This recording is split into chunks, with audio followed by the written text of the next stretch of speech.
여러분 안녕하세요. 사주 보는 변호사입니다. 오늘은 조금 특별한 이야기를 해보려고 합니다. 도대체 어떤 사주가 이혼을 많이 할까? 이혼 소송에서 반복적으로 등장하는 사주 구조가 정말 있을까? 많은 분들이 상담에서 궁금해했던 질문입니다. 결론부터 말씀드리면, 네, 있습니다. 물론 사람의 선택, 환경, 노력에 따라 얼마든지 달라질 수 있습니다. 하지만 이혼 소송을 하는 사람들의 사주와 소송 경험을 비교해 보면은 유독 이혼, 별거, 심리적 거리감이 반복적으로 나타나는 특정 구조들이 명확하게 확인됩니다. 오늘은 그 중에서도 가장 빈도 높게 등장하는 탑5를 실제 사례와 함께 쉽게 설명해 드리겠습니다. 첫 번째는 배우자궁이 충하면서 남자는 재성이 과다해서 재다신약인 사주이고 여자는 관성이 과다해서 관다신약이 사주입니다. 남자에게 재성이 여자고 여자에게 관성이 남자이기 때문입니다. 재다신약이 되면 여자 돈 책임에 끌려다니고 관다신약이 되면 책임 통제 남자에게 끌려다닙니다. 가장 많이 등장하는 조합입니다. 일지는 배우자 자리인데 여기가 충을 맞으면은 기본적으로 바람 잘 날 없는 부부 관계가 되기 쉽습니다. 싸움의 원인도 특별한 게 아닙니다. 말투 하나, 작은 생활 패턴 하나에도 서로 예민해지는 구조예요. 여기에 재성이 과다한 구조, 특히 재다신약이 겹치면 이혼 가능성이 폭발적으로 증가합니다. 왜냐하면 재성은 말 그대로 돈 욕구, 사회적 관계, 이성, 외부의 끌림을 의미합니다. 그런데 일간까지 약합니다. 이런 경우는 쉽게 말하면 유혹은 많은데 감당할 힘이 없는 구조입니다. 실제 상담 사례 하나를 말씀드리면은 서울에서 활동하던 남성 사업자 K씨는 사주의 일간에 뿌리는 약하면서 편제가 3개, 정제가 1개여 있는 전형적인 제다신약 구조였습니다. 일지는 배우자와 충이었고요. 결혼 초기부터 외부의 이성적 접촉이 많고 음주와 사회 모임이 잦았습니다. 아내 입장에서는 이 사람은 가정에 안정적으로 정착할 생각이 없다라고 느낄 수밖에 없었죠.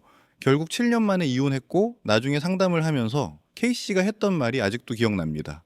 변호사님, 제 팔자는 왜 이렇게 들어오는 사람이 많나요? 전 노력해도 조심해도 자꾸 일이 생깁니다. 이렇게 제다신약이면서 일지충인 사주는 실제로 애정사 문제로 소송이 자주 발생합니다. 그리고 일지가 충이면서 관다신약인 여자는 남자가 많거나 관심을 많이 받지만 결혼 생활에 억압이나 희생이라는 흐름이 나타날 수 있습니다. 한마디로 남자의 제다신약과 비슷하다고 보면 되겠습니다. 두 번째는 상관경관이면서 편관이 과다한 갈등형 구조입니다. 명리에서 가장 부부 갈등을 강하게 일으키는 조합입니다. 특히 여자 사주의 경우에 이 구조가 문제가 됩니다. 상관은 직설, 공격성, 불만 표출, 규칙 파괴의 성향을 갖고 편관은 통제, 규율, 간섭, 명령의 성향을 갖기 때문에 둘이 만나면은 싸움이 안 날 수가 없습니다. 특히 부부 중 한 명이 상관생제로 재물, 직장, 사회적 관계는 잘 풀리는데 편관이라는 압박과 스트레스를 싫어하는 경우 부부 갈등은 거의 매일같이 일어납니다. 싸움이 반복되고 말이 날카로워지는데 그것으로 관의 기운이 약화됩니다. 그러면 결혼 생활은 자연스럽게 파열음을 냅니다. 실제 소송 사건 중 직장 여성 B씨 사례가 대표적입니다. B씨는 상관이 매우 강한 명식이었습니다. 말투가 직설적이고 감정도 빠르게 올라오는 구조였죠. 남편은 편관이 강했고 모든 걸 규칙, 원칙 중심으로 하려 했습니다. 집안 분위기를 이렇게 표현하더군요. 변호사님, 저희 부부는 서로가 서로의 신경을 긁는 구조였어요. 저는 제 의견을 말하고 싶은데 남편은 제가 간섭한다는 것으로 받아들였습니다. 결국 남편이 소송을 제기했고 상대가 받은 심리적 상처를 이유로 재판부가 이혼을 인용했습니다. 상관과 평관의 부딪힘은 명리적으로나 법적으로나 가장 강한 충돌 구조입니다. 세 번째는 재성과 관성이 섞여 혼잡한 경우입니다. 남자는 재성이 발달한 상태에서 재성운이 계속 들어오는 구조이고 여자는 정관과 편관이 함께 있어 혼잡한 구조입니다. 남녀 모두 연애운 지속형 사주 구조라고 봅니다. 이 구조는 흔히 말하는 마음이 오래 머물지 않는 사주입니다. 남자 사주에 재성이 여러 개 있으면서 대운에서 지속적으로 재성운이 들어오는 경우, 그리고 그 재성이 일지와 합을 하는 경우 문제가 됩니다.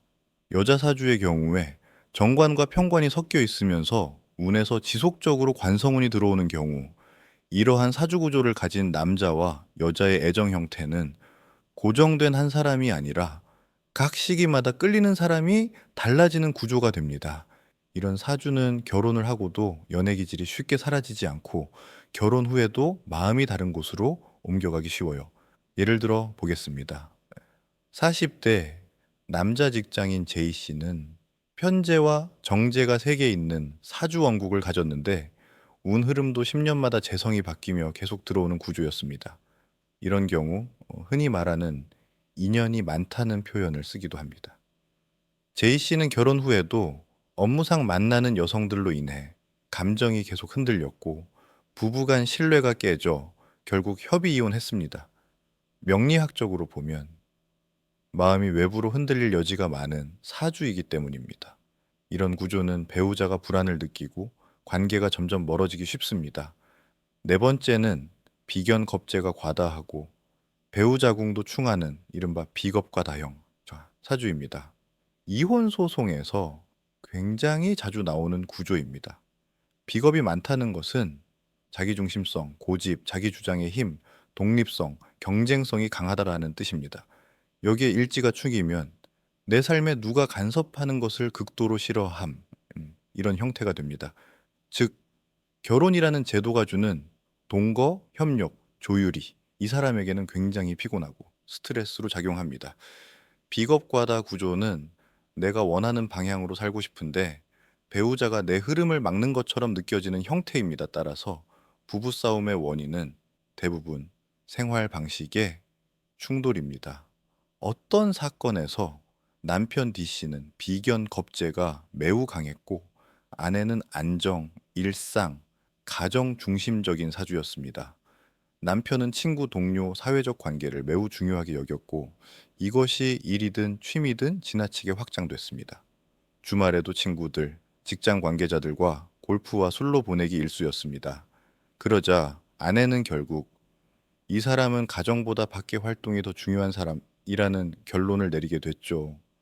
비겁 과다형은 결혼 초반에는 매력적인 리더십처럼 보이지만 결혼 생활이 길어질수록 나만의 시간과 공간을 지키려는 욕구가 너무 강해서 배우자가 지쳐 떨어져 나가는 경우가 많습니다. 다섯 번째는 인성이 과다하고 그 인성이 12운성상 절지에 놓여 있는 감정 단절 구조입니다. 이 구조는 조금 다른 방향의 이혼 구조입니다. 이런 경우에는 싸움도 많지 않습니다. 겉으로 보기엔 아주 조용해요. 그러나 실제로는 감정 단절형 이혼입니다. 인성이 과다하고 특히 절지의 인성이 떨어져 있으면 감정 표현이 어려워지고 심리적 소통이 점점 사라집니다. 배우자 입장에서는 이 사람 왜 이렇게 차갑지? 왜 이렇게 말이 없지? 왜 나에게 마음을 열지 않지? 이런 의문이 계속 쌓입니다. 대표적 사례로는 사업가 P씨가 있습니다. 사주가 인성에 편중되어 있고 인성이 절지에 놓여 있었습니다. 그리고 일지에 충은 없지만 배우자 자리와의 합이 매우 약한 구조였습니다. 그리고 대운에서 오는 글자가 배우자궁을 충을 했습니다. 이런 사주 조합은 싸우지 않더라도 정서적 연결이 점점 사라지고 마치 룸메이트처럼 변합니다. P씨의 아내는 이렇게 말합니다. 변호사님, 제 남편은 저에게 감정을 보여주지 않습니다. 바람을 피는 것은 아닌데 너무 말이 없고 답답합니다. 그분은 결국 별거 후 이혼으로 이어졌습니다. 이혼 사유 중 약 30%가 바로 이런 감정적 소통 단절입니다. 오늘 내용을 간단히 정리하면 이렇습니다. 중요한 것은 이러한 사주 구조를 가졌다 하더라도 당연히 이혼을 한다는 것은 아닙니다. 다만 위험 신호를 알면 그것을 피할 수 있다는 의미로 받아들이시면 좋을 것 같습니다. 나와 배우자의 사주를 보니 재성이 과다하면 외부 유혹을 조심하고 사회관계를 줄이시면 됩니다. 사주가 상관견관이면 서로 말투와 감정 조절에 힘쓰고 사주가 비겁과다이면 서로의 공간을 인정하고 확보해주면 됩니다. 사주가 인성과다라면 정서적 소통의 기술을 배우면 됩니다. 오늘의 사주 구조는 이혼 소송에서 정말 자주 등장하는 패턴들이지만 그만큼 대비와 수습도 가능한 구조들입니다. 지금까지 사주 보는 변호사였습니다. 끝까지 들어주셔서 감사합니다. 내용이 유익하셨다면 구독과 좋아요 부탁드립니다.